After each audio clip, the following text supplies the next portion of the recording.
There's one mistake in almost every debt payoff plan that nobody talks about. It's not about spending too much, it's not about interest rates, and it's the reason a lot of plans quietly fall apart around month 4, not month 1.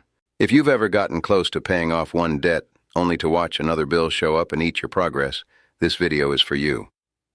We're going to walk through the parts of getting out of debt that most videos skip completely.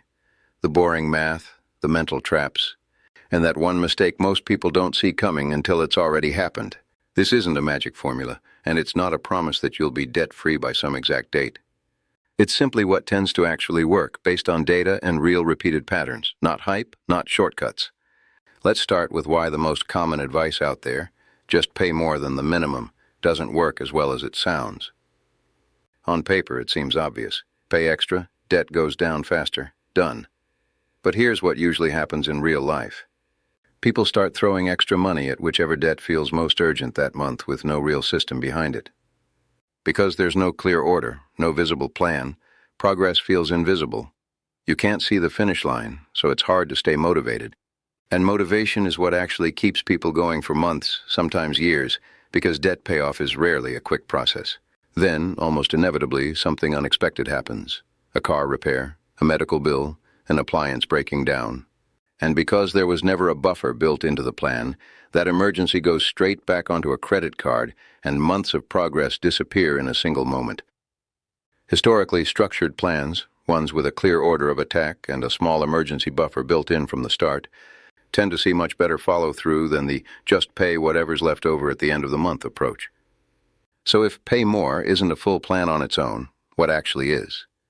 There are two well-known, well-documented approaches that most financial educators point to, and it's worth understanding both before picking one. The first is called the debt snowball. Here's how it works. You pay the minimum on every single debt you have, no exceptions. Then, with whatever extra money you have available, you attack the smallest balance first, regardless of its interest rate. Once that smallest debt is completely paid off, you take the amount you were paying on it and roll it into the payment for the next smallest debt. B. That debt gets paid off faster, and you roll its payment into the next one, and so on. Oh. It's called a snowball because the payment amount keeps growing as you go, just like a snowball rolling downhill. The reason this method works for a lot of people isn't really about the math. It's about psychology. Many people report that seeing an entire debt disappear completely, even a small one, gives them a genuine sense of momentum. That momentum is often what keeps them going when the process starts to feel long and tiring. The second approach is called the debt avalanche. The mechanics are almost identical with one key difference. Instead of attacking the smallest balance first, you attack the debt with the highest interest rate first, while still paying minimums on everything else. Once that highest interest debt is paid off, you move to the next highest, and so on. Mathematically, this method usually saves more money overall because you're cutting off the debt that's costing you the most in interest as early as possible. It tends to work best for people who are naturally disciplined with numbers and don't need those small emotional wins along the way to stay consistent. Neither of these methods is objectively the best for everyone. It really comes down to a simple question. Are you more motivated by momentum and visible progress, or by knowing you're saving the maximum amount of money possible? Be honest with yourself here, because picking the method that actually fits your personality is often more important than picking the one that looks better on paper. This is a personal decision, and it's not one-size-fits-all advice. There's also a third factor a lot of people forget to look at, and that's interest rate spread.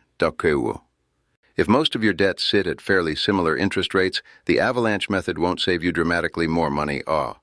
So the psychological boost of the snowball method might genuinely be the smarter overall choice for you. But if you're carrying one debt at a very high interest rate, a lot of credit cards fall into this category, sitting alongside other debts at much lower rates, the avalanche method can end up saving a meaningful amount over time.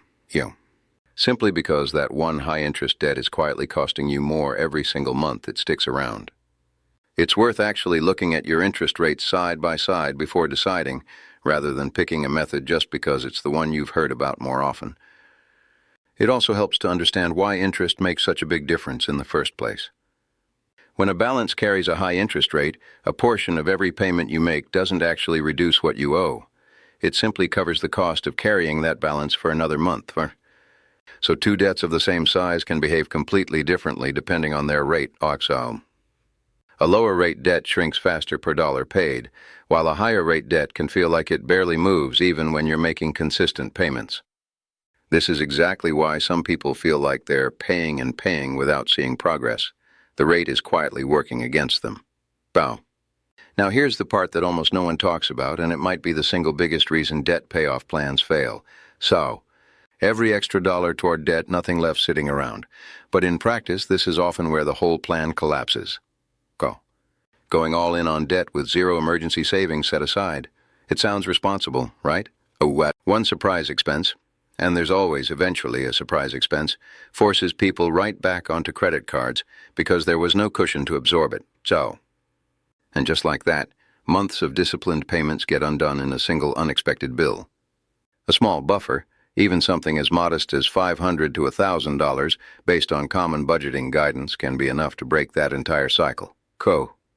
This isn't about slowing down your debt payoff or being less aggressive.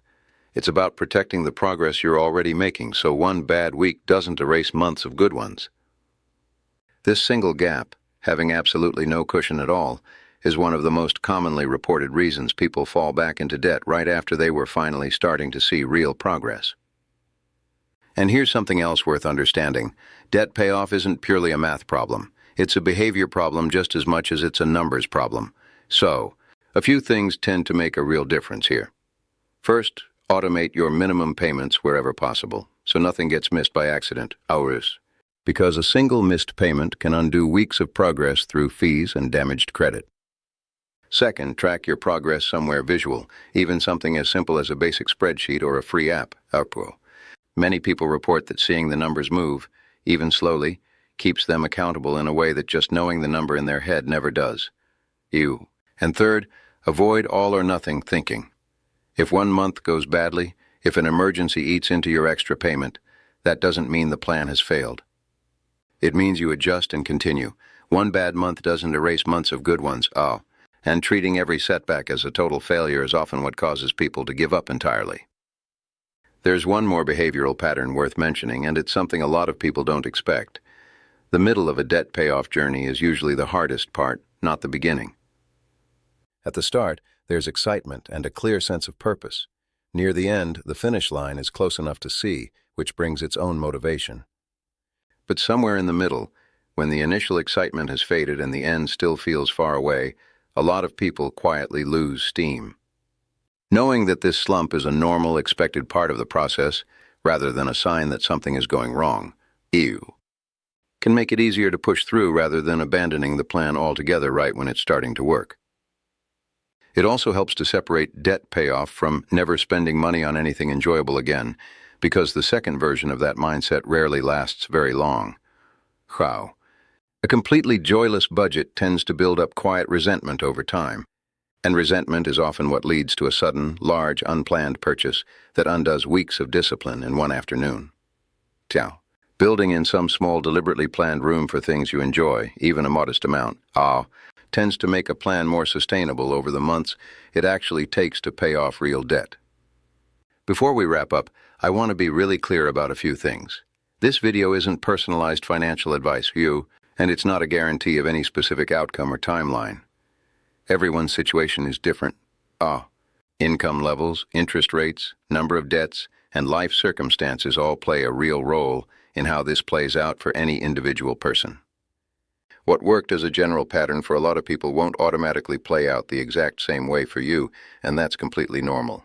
So, if there's one thing to take away from all of this, it's that getting out of debt isn't about finding some secret trick nobody else knows about. It's about picking a method that actually fits how you think, Snowball or Avalanche, protecting yourself with a small buffer so one bad month doesn't send you backward.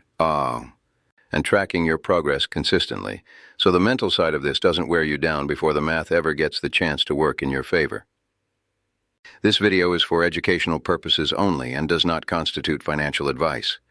Please consult a licensed financial advisor before making any major financial decisions. If this helped you see debt payoff a little differently, consider subscribing for more breakdowns like this one. And I'd genuinely like to know, Snowball or Avalanche? Which one sounds like it actually fits you? Let me know in the comments.